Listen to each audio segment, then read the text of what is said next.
2024-25 கல்வியாண்டில் 6ஆம் வகுப்பில் சேரக்கூடிய அனைத்து மாணவர்களுக்கும் வங்கி கணக்குகள் தொடங்க வசதி செய்யப்படும் அப்படின்னு சொல்லியிருக்காங்க.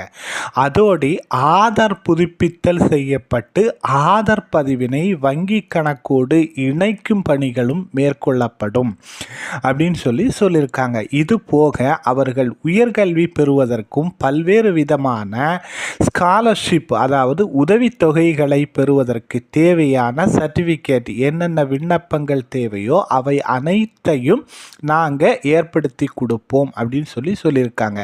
குறிப்பாக சாதி சான்றிதழ், வருமான சான்றிதழ், இருப்பிட சான்றிதழ், முதல் தலைமுறை பட்டதாரியாக இருப்பின் அதற்குரிய சான்றிதழ் என 4 வகை சான்றிதழ்கள் தேவைப்படுகிறது. இந்த சான்றிதழ்களை நம்ம முதலமைச்சர்